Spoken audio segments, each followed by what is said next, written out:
Ooh, I want to talk about the homeless situation real quick. Yes.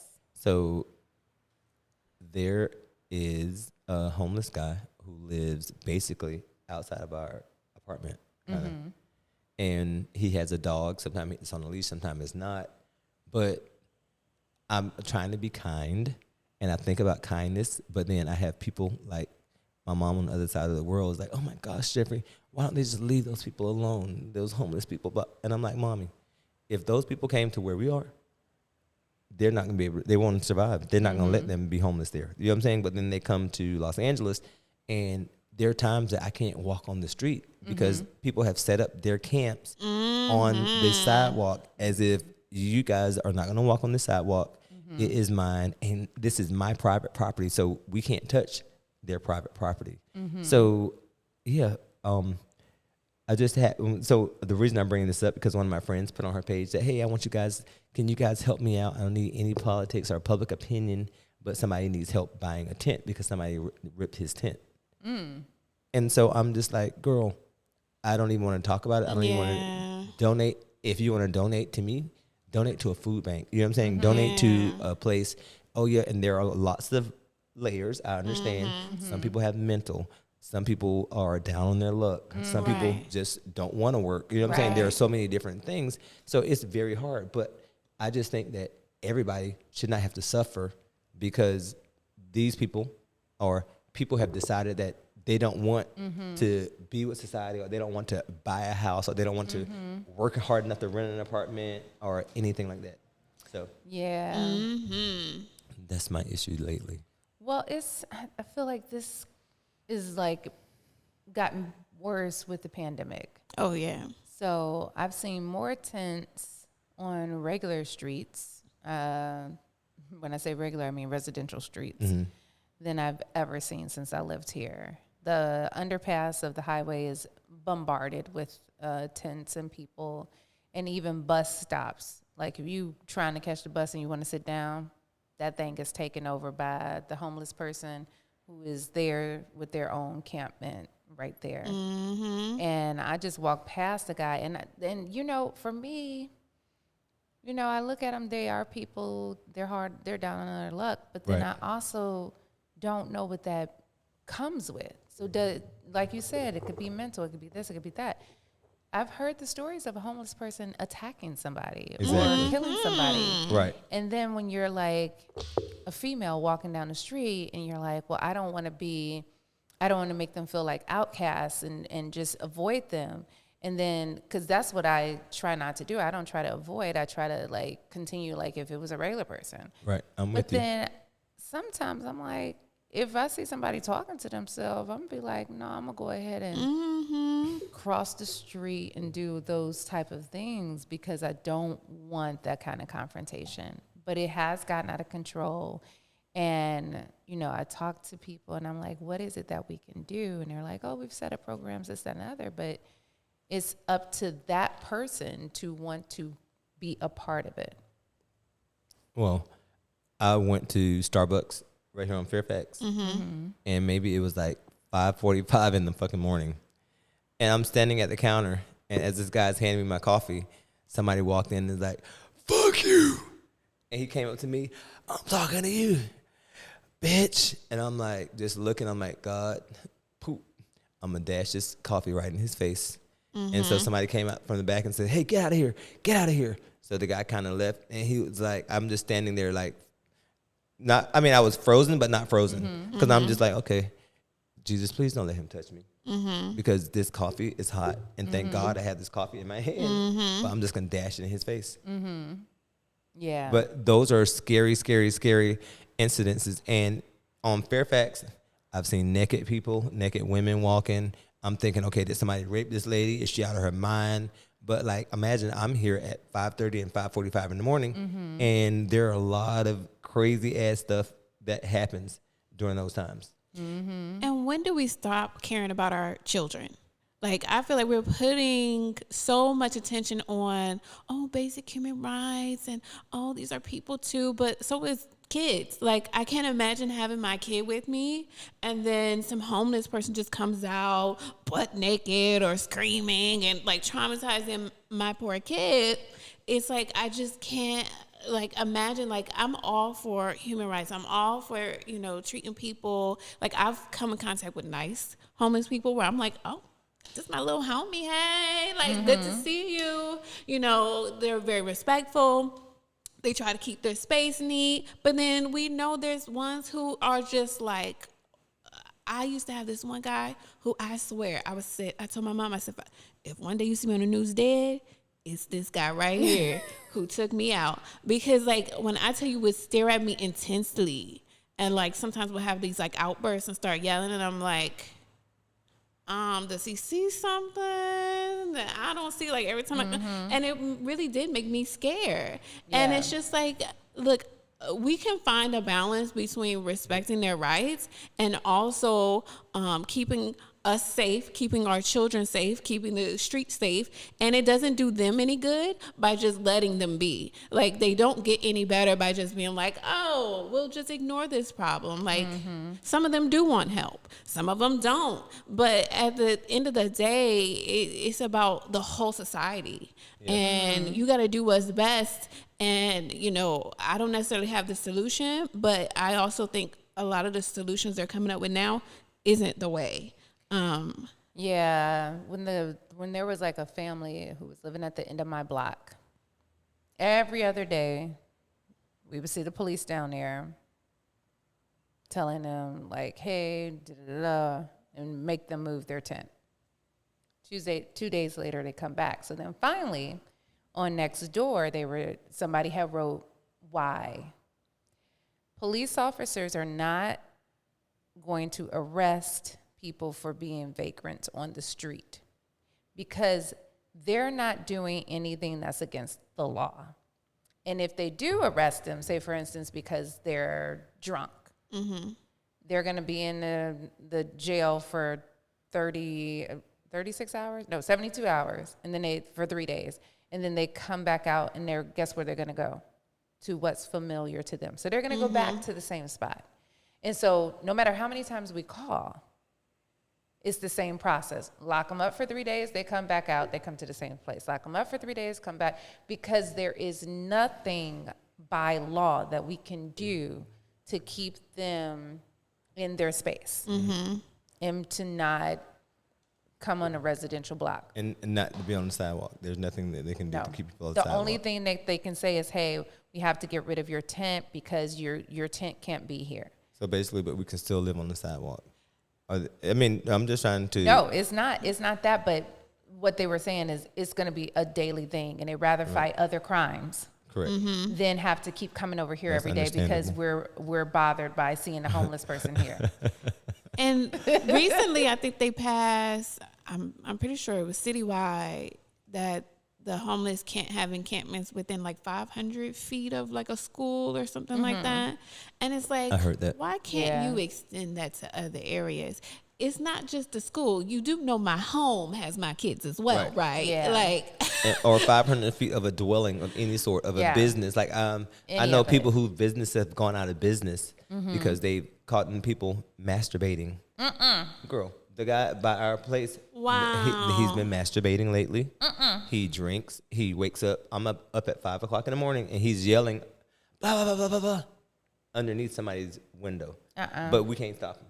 There's nothing that we can do. No. That wouldn't work for me. They're saying that a lot of homeless people that in those tents, the reason that those tents and stuff burn down is because drug dealers are helping and teaching them how to cook meth. Oh, shit. And so a lot of times you see they have these fires and stuff downtown, and they have all that stuff going on. It's because they're learning and they're teaching them how to do meth. And then the drug dealers also offer protection to the homeless people. And so they have gangsters giving and offering protection to them. And so they're happy because, quote, the gang dealers are basically keeping them, safe. So there's some organized crime going down in the homeless encampments. Remember they just had a fire over at the little houses at the VA. They did? Yeah. Yeah. So It's like, then what's going to be next? Right. well, I don't even But know. I think that's why it's important that we vote. We vote. And, you know, we have to really look at people's politics and what they are for, because some people are so busy trying to please these people who out here like, oh, no, these are humans. Like, so busy supporting them that they're not realizing the torment that they're bringing on the everyday man life. And I just think that sometimes when people aren't touched by it, they don't care about it. You know what I'm saying? If it doesn't touch them, it's like, what are they doing? Girl, when you have to see that, when you have to smell shit, you have to see what they're doing, when you have to be a part of that, whenever they start encroaching on your rights, then it becomes like then that's when they'll have an issue. But if you're living in a $1 million mansion and you're on the hill and those people ain't even going, you're not, right. I'm driving past there. Oh my gosh, they're humanity. I am all for, I've seen guys sleeping in their car. And especially on Jefferson, they go in their car and they're sleeping in their car. I've taken pictures of somebody sleeping in their car a couple of times, and it's the same car. There's a guy in my neighborhood. He parks on different blocks every other day. He's he usually is by my neighbor Shirley's house, but it's him and a friend, and they sleep in their car. They put the little screen up so we can't see in. They have tinted windows. They in there all day, every day. Yep. And that was another thing. They were like, so how do we get rid of this person? And once again, the sheriff the person who is in control of the neighborhood was like, yeah, this is not something to call 911 about. Correct. Like, See, I agree on that one. Not a bad thing. And let me not say I agree. I don't think that they should be there, because then it's like in my mind, like, okay, what are they doing? What are they cooking up? What are they planning? And if we can't call 911, who can we call? Stop telling us. They say call your local branch. So whatever your local police station is, that's what you call, because it's not an emergency. Oh, okay. But they're saying we can call the police. Yeah, call the police, just but not the emergency yeah. line. Oh, people were calling the emergency line. Yeah. I thought they were It's saying, like, don't call the police. I'm like, yeah. Who do I call to get rid of these people? Because like they want the local beat officer to come out there who's like, all right, it's a chill day for me. Let me just come over here. And the local beat's supposed to be our friends anyway. They're supposed to know their neighborhood. Yeah. So that's a great way for them to do it. And then be like, okay, so this is the car. This is the license number. He's been here for like 3 weeks now. He doesn't stay on the same block twice, but guess what? I walk my dog 2 miles every day. Within those 2 miles, I'm going to see that person's car, and it's on another block. Well, at least he's being consistent and trying to give you guys space. He is trying to be considerate. That is true. And that's how I looked at it. I was like, he's being considerate, and I've never seen him outside of his car. Yeah, just being crazy. Yeah. But I understand. I totally. But I still feel like, what can we do? Because I feel like somebody who's doing that, who's considerate in that way, probably would just need some help. Like somebody like that, I'm like, why don't we have something that helps them? They make too much money.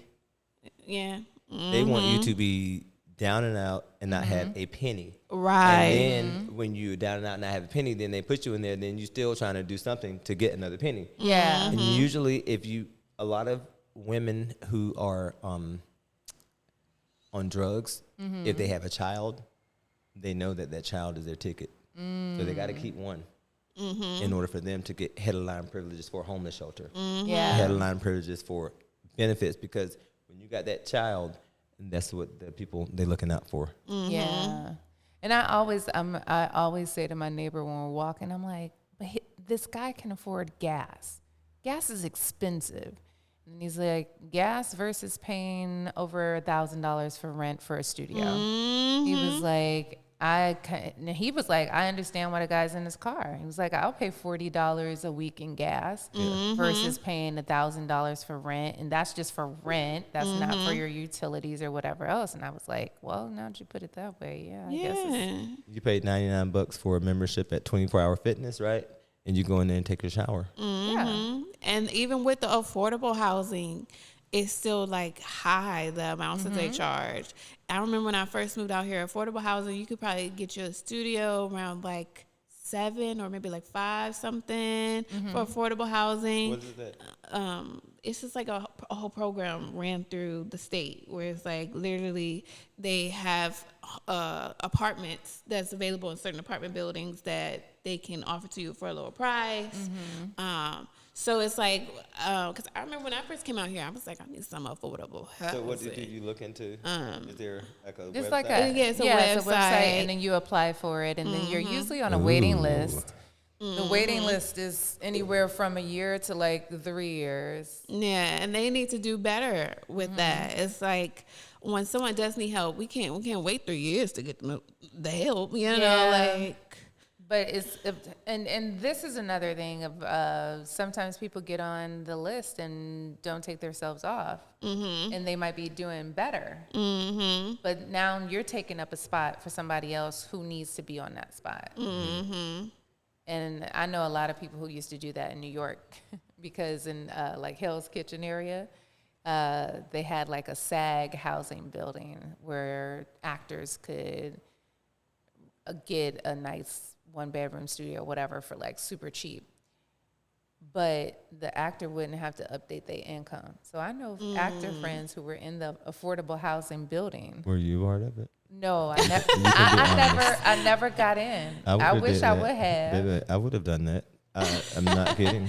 That's because they need more of stuff like that. But, but also, because I get the mentality. For the longest, when you're first making money, you're like in this state of mind, you used to be broke. So you want to keep banking and banking and banking. And, it takes you a while to get where you're like, okay, maybe I need to like upgrade. And it takes something in your life. Maybe you get a woman, you get some kids, and then you finally start to like, but otherwise now you're like, this is a good deal. Let me like, and I think that with us, with certain communities, they don't have that to fall back on. And so, yes, this is me in affordable housing because I'm trying to at least get to a point where I feel a great cushion. You know what I'm saying? Because I wasn't born with a cushion. I wasn't born sleeping on that feather mattress without a pee. But without you know the what I'm pee. saying? Right. I was like, without the pee. I don't know if it was feathered, but we had a mattress, and it always had pee because growing up, somebody done peed in that bed. I mean, but like the little pee. You remember the lady said that she couldn't sleep on the mattress because they had a pee. Like like an actual pee, yeah. like Isn't there a parable or something like that? Like somebody had a pee inside the bed, and so she couldn't sleep because there was a pee underneath the mattress. I've never heard that. Yeah, that's insane. Isn't that crazy? But yeah, and I think that it's like I want to like. I remember there are times when $5 was a big deal to me.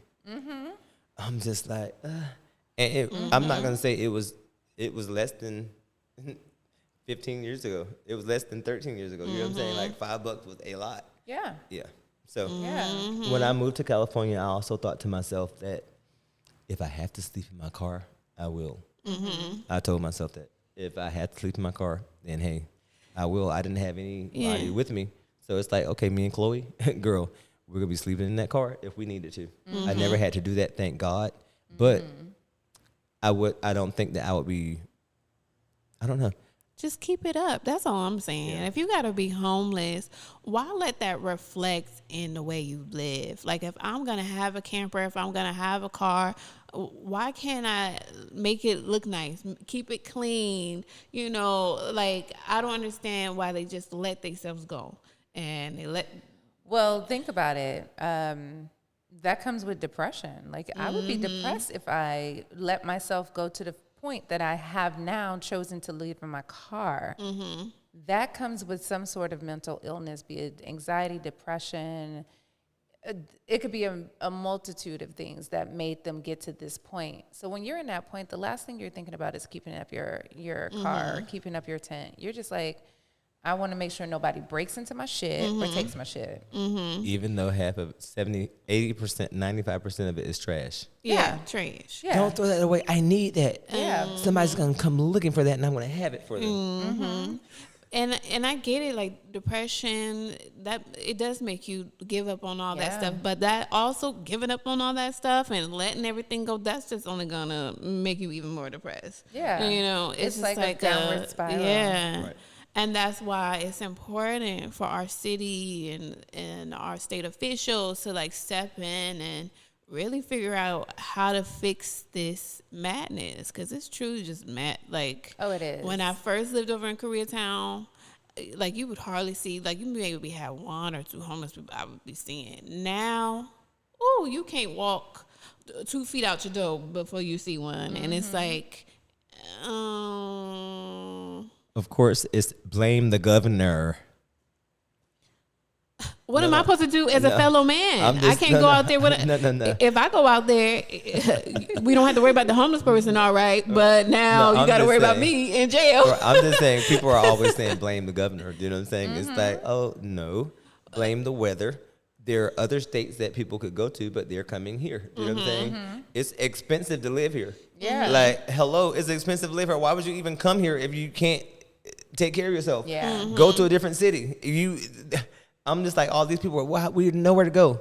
Have you tried going somewhere that's a little bit cheaper? Have you tried to go? Well, because they come out here with the dreams, right? I'm out here to be an actor. I'm out here to be a musician. I'm out here to be a star. I have this quick get rich quick scheme or whatever. And when that fails, or they've had enough of the rejection, they just kind of settle. And it's like, well, I can't go back home because to them that's failure. Right. But I'll stay here and I'll live in my car, or I'll live at the beach, or I'll do whatever and fend for myself. And it's like, well, why do we get to that point? And all of it to me boils down to ego, because we couldn't let go of our ego to be like, you know what, I need help. Right. And that's what it, to me, consists of. But this has been a great topic, you guys. Yeah, I know. Yeah. And I know someone who used to live in a car who was an actor who is doing very well now. And so that's why when I was talking about, it's about the way you keep yourself up. Like when you fall on hard times, if you stay in your routine of keeping yourself clean, you know, he would keep himself clean, go work out, go to his auditions, you know, stay making sure like he's balancing his budget. Like when you keep yourself structured and you don't give in to the sadness of all those failures and rejections, then you can be something. And you're right. You have to admit sometimes when you need to go home and you need a little bit of help, because he did go home at one point. As soon as he went home, got a call, he booked a job, came right back out here, been doing better ever since. You see how good God is? Yeah. Because I guess when he went home, God says, that's not the place for you to be. Bring your ass back. But he showed his vulnerability. He allowed himself to be like, okay, I can humble myself and come home and ask for help. And then that was when the blessings come. You just never know how it's going. You never know. You never know. You never know. You never know. I got a bunch of songbirds with me. But never give up on yourself. And that doesn't mean sometimes you may have to let your dream go. It means don't give up on yourself. Yeah. Because I may not be able to do this no more or do that or something else that I had imagined for myself, but I should never let myself go, and I should never give up on my ability to at least create somewhat of a decent life. You know, sometimes we get so attached to things and our dreams and our goals. We hang on so tight that we let it just take every ounce of us away. But we have to make a commitment to ourselves to always, always, always put our wellness first. You know, because I can't achieve nothing if I'm depressed and my car look like trash and I stink like poo. And ain't nobody gonna give me a chance now. I can't even work at the local grocery store if I let it get that bad. Well, I heard you say something about a car looking like trash. Okay, girl. I wasn't going to say nothing about that part. I ain't trying to It don't look like homeless people trash. Like, come on now. I'm just It don't look saying. like homeless. I gotta It'd be a lot of water bottles and a lot of stuff all over the place. I like to hydrate. Come on now. Girl, but those but are I have empty. not give up on myself. Exactly. But, you know, You gave up on that car. the first 2 days she had it, I'm going to keep this clean. No, I Day didn't. number 3. Because that's how how them water bottles be. They be just thrown. I'm done with this water. But also, Done. let's not Done. forget, sometimes it be in a trash bag in my car, and some people come in with big feet and stomp on the bag, and then all the trash that was inside of it is now on the floor in the car. Well, if I have a size 11 and a half, and I don't consider those big feet, I know people that have 16 and wear size 17. But if it's me, if you got 8 bags in there and you telling me to sit down, I don't have in no the, 8 bags. I'm a the passenger, car. so I have to sit in the seat, and you're like, okay, just sit anywhere, and I'm not thinking, okay, let me just put my feet in between these 2 bags. It And if I is not touch no one, too bad. Girl, It's I'm only not ever gonna let one you. bag. I'm never gonna let It's you. only ever one bag. Okay. Well, maybe you move No, back what number we should 2, do but is honey, let's you be just- having like 5 bags. What we should do is take a video Only have camera one and bag. go to the car Take right now. it, and then we're Okay. gonna take one and go to y'all cars Okay, too. let's do it. Oh, and you gonna Take see how one. mine is Let's always do it. clean. Okay, here's a pause. Hold on one second. Here's a pause. We're gonna take a pause. Here's a pause. And then I would like to note, it took this girl 1 hour to fully wake up. Did you notice that? When? She just had all this energy toward the end. Oh, when I she was talking know. about I her- don't have no energy. What you talking about? I had energy the whole time. You a little bit. You was know. a little slow this morning. And all of a sudden, I mean, when we started. yeah, but I like that last talk that you did. The last. Yeah. But let's go and check this car out. No, I ain't gonna do that. I ain't gonna put you on the front street. You can't put me on no front street because ain't no my car ain't even back there. Yes. Oh, she got her Jonathan yes, car I today. got Jonathan That's why I car. said no. Let me Oh, not do so- that. Okay, he must keep it clean. So that's why she was like, "Yeah, let's go look." No, Yes, I sir. didn't say let's go look. I said but one back in there, and I know I did drive my car today. But you could go do it when I do bring my car. I'll bring my car next time I come. You gonna clean that hoe up? We already know you just gonna clean everything I up. don't got a front for nobody. Okay, we gonna see. You Well, know. this has been Chocolate Talks, Chocolate Thoughts with Kanisha Jeff Wah. and Tyanna. bye, guys. Bye bye.